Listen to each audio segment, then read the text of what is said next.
दोस्तों आप लोगों ने नेवले और सांप की लड़ाई कई बार देखी होगी, जिसमें नेवला सांप को मारकर हमेशा खा जाता है। लेकिन क्या आप लोगों को ये पता है कि मोर जैसा साधारण और सुंदर दिखने वाला पक्षी भी सांप को खा जाता है? जी हाँ दोस्तों, मोर भी सांप से उतनी ही नफरत करता है जितनी नेवला करता है। जैसे ही मोर को सांप दिख जाता है तो वो उसे अपने आसपास बिल्कुल भी नहीं पसंद करता और उसके ऊपर हमला कर देता है और सांप को मारकर खा जाता है। लेकिन मोर सांप को खाता क्यों है और सांप को खाने के बाद मोर मरता क्यों नहीं, या मोर के ऊपर सांप के जहर का असर क्यों नहीं होता? और साथ ही साथ लोगों के अंदर ये भी जानने की उत्सुकता होती है कि क्या मोर संबंध नहीं बनाता, क्या मोरनी मोर के आंसू पीकर गर्भवती होती है?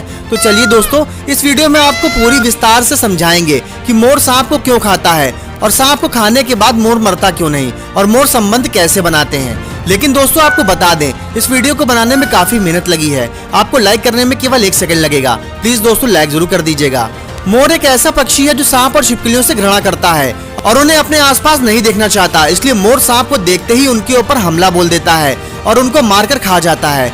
सांपों को खाने की इस क्रिया को विज्ञान की भाषा में ओफियोफेजी कहा जाता है और जो पक्षी या जानवर सांपों को खाते हैं उन्हें ओफियोफेगस कहा जाता है। जैसे चील, नेवला और मोर आदि ये जानवर सांपों को शिकार करना पसंद करते हैं और उन्हें मारकर खा जाते हैं। अब आप ये सोच रहे होंगे कि जब मोर सांप पर हमला करता है तो क्या सांप मोर को डंक नहीं मारता या मोर को सांप का जहर असर नहीं करता? तो दोस्तों इसका सही जवाब ये है कि मोर एक ऐसा पक्षी नहीं है कि उसके ऊपर सांप के जहर का असर ना होता हो। मोर के ऊपर सांप के जहर का असर पूरा होता है, लेकिन मोर सांप के ऊपर इस तरीके से हमला करते हैं कि वो सांप के काटने से बच जाए और मोर सांप की गर्दन में पकड़कर उन्हें दबोच लेते हैं और उनकी गर्दन को तोड़कर उनको मार देते हैं। अगर सांप हमला करने की भी कोशिश करते हैं तो मोर के खतरनाक और बड़े पंजे और उनके मोटे पंख उनको सांप के काटने से बचा लेते हैं। मोर के पंजे और उसकी चोंच और उसके पंख हमेशा लड़ाई में सांप से जितवा लेते हैं। वैसे तो मोर घास, फूल, बीज और अनाज खाकर भी अपना पेट भर सकते हैं, लेकिन जब उनको ज्यादा मात्रा में प्रोटीन की आवश्यकता होती है तो वो सांप को मारकर खा जाते हैं। अब आप ये सोच रहे होंगे कि जब मोर सांप को खा जाता है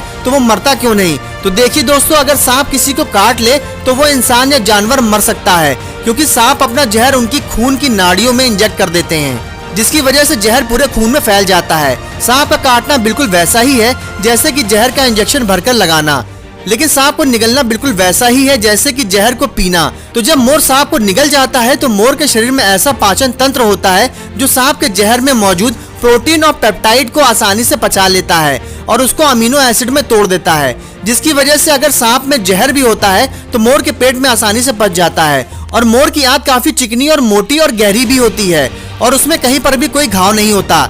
इसकी वजह से सांप का जहर मोर के खून में नहीं मिल पाता, उससे पहले वो उसके पेट में पच जाता है और बचे हुए वेस्ट पदार्थ को मोर बाहर निकाल देता है। और दोस्तों आप बात करते हैं मोर और मोरनी के संबंध बनाने की। क्या मोरनी मोर के आंसू पीकर गर्भवती होती है? तो आपकी जानकारी के लिए बता दें कि मोर के प्रजनन करने का तरीका बाकी पक्षियों की तरह ही होता है।